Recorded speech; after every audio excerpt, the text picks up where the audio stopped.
Let's talk to callers. Steve, Mentor, Ohio, line for Democrats. Good morning.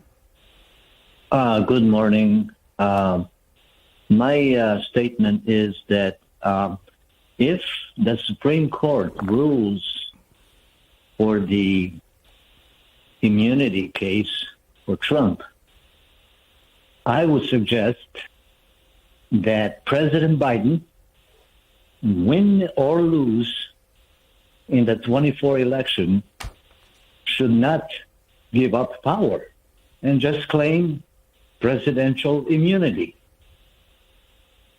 Just simply claim, hey, I'm the president. I can do anything I want. I deem this election to be fraudulent, and I'm not going to leave the White House, period. All right, what do you think, Tom?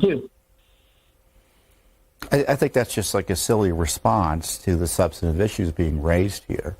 A president obviously is subject to removal under the Constitution through impeachment in the election process. And that's a different question as opposed to if he did something like that, could he be prosecuted, right?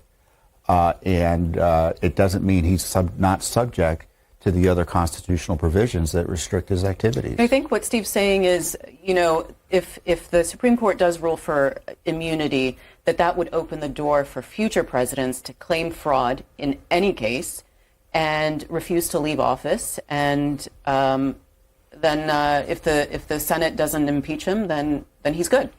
And as someone else pointed out, one of the justices pointed out, it also incentivizes presidents on the other hand, if immunity isn't allowed, to try to stay in office so they are not prosecuted for anything they do while in office. And I'm not quite sure if this immunity fails, why the president, while he's in office, would not be subject to prosecution.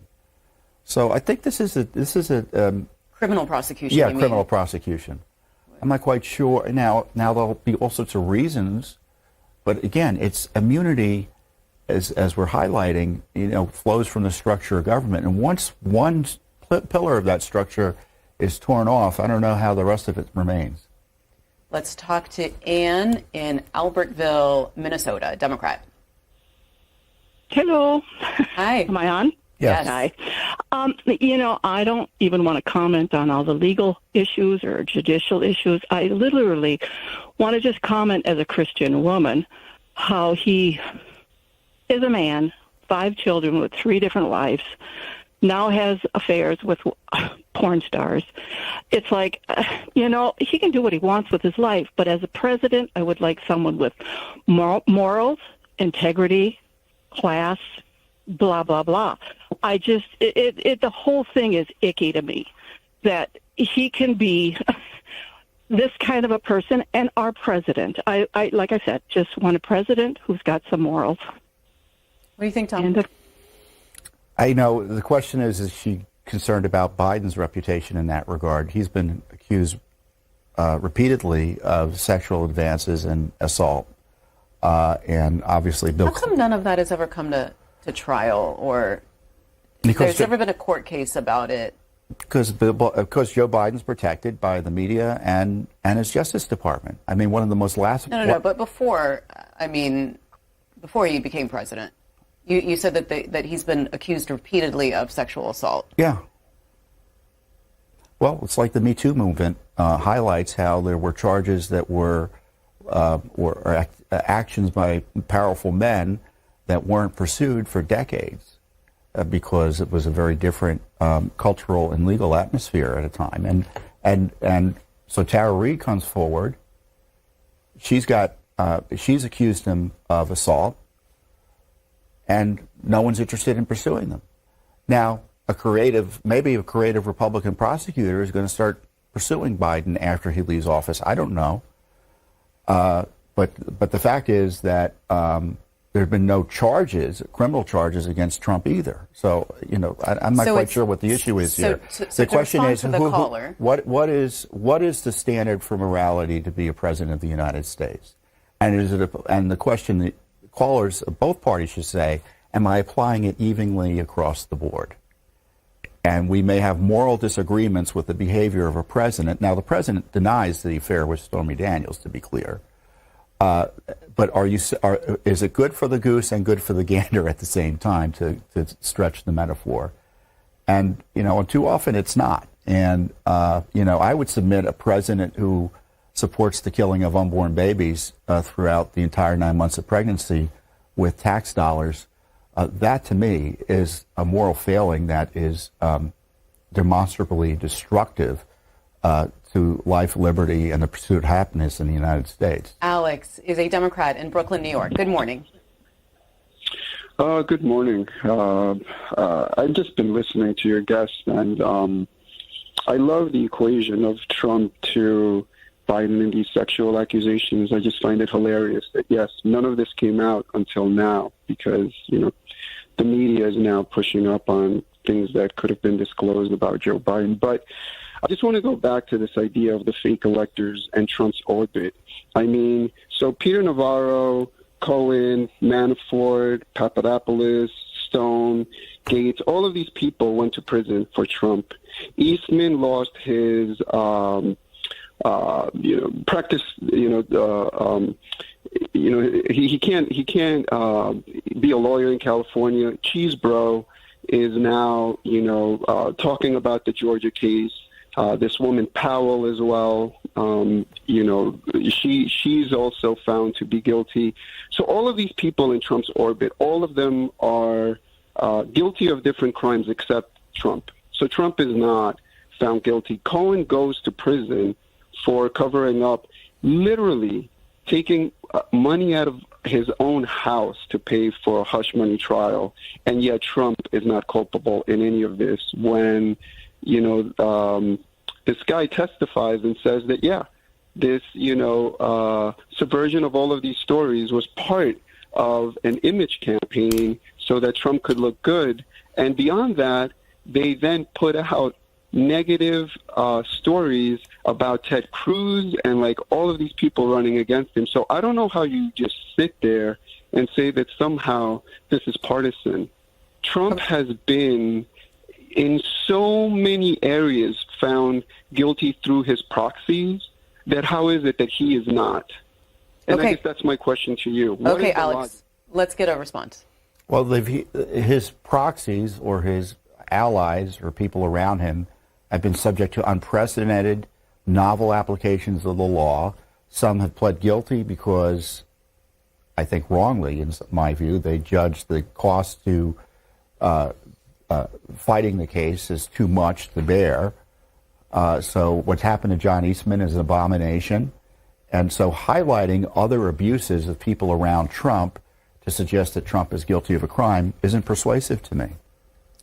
And Greg in Burton, Michigan, independent. Yeah, good morning, Mimi. How are you? Good. Tom, listen, what I normally do is when I'm checking out a media source is I verify them on some media bias websites. The one that I currently have up is MediaBiasFactCheck.com. They list you as a questionable source. Oh. They say overall they rate Judicial Watch questionable based on extreme right-wing bias, promotion of conspiracy theories, and an abysmal fact-check record. Now, they go on to say that it was founded in '94 by Larry Klayman, who has promoted the conspiracy theory that the Clintons are killing people.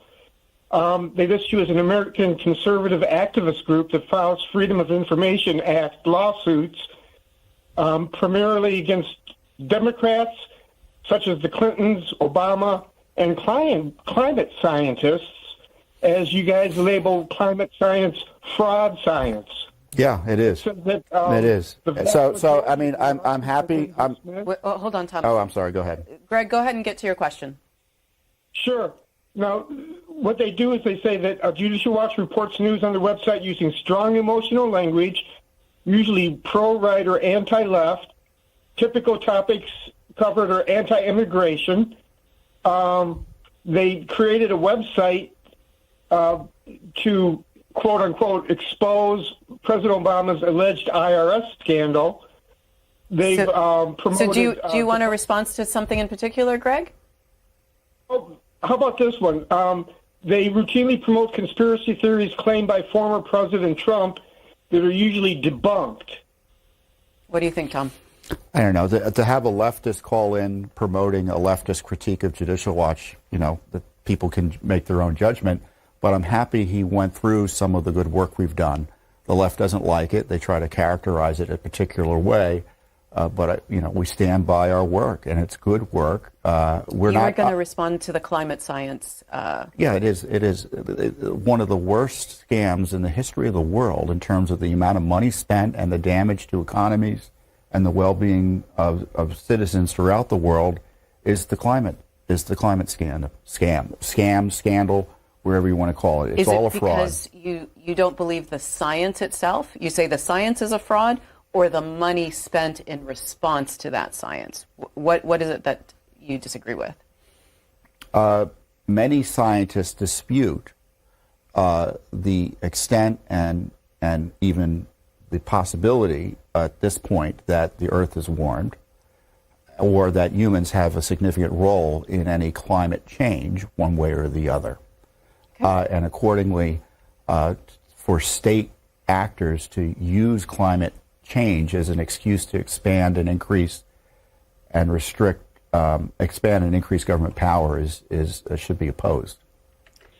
Upper Marlboro, Maryland, line for Democrats. Jack, good morning. Hey, good morning, guys. Unfortunately, Mr. Fitton is just a glaring example of the complete subversion of what used to be the Republican Party. Facts don't matter anymore. Democracy, unfortunately, doesn't matter anymore.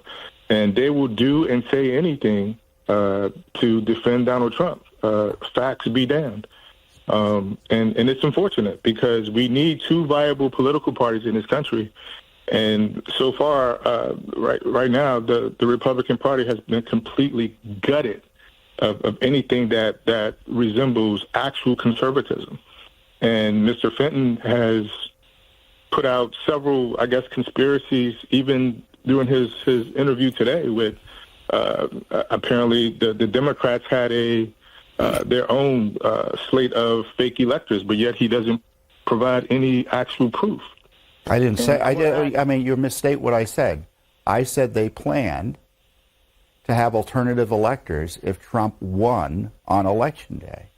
Okay, fair so, enough. And that's what, and so you can argue with the New York Times rather than me. The left doesn't like to hear facts and information they're not used to hearing from sources such as me. So they attack the source rather than deal with the principled issues. And, there is a big partisan divide here. I don't think I would argue that Republicans aren't as conservative as they should be. And Democrats have kind of lost the thread in terms of their commitment to democracy. We have Benny Thompson, lead Democrat in the House, move a bill, propose legislation that would deny Secret Service protection to Donald Trump. It's clearly directed at Trump. They're pretending it's broad, but it's directed at Trump.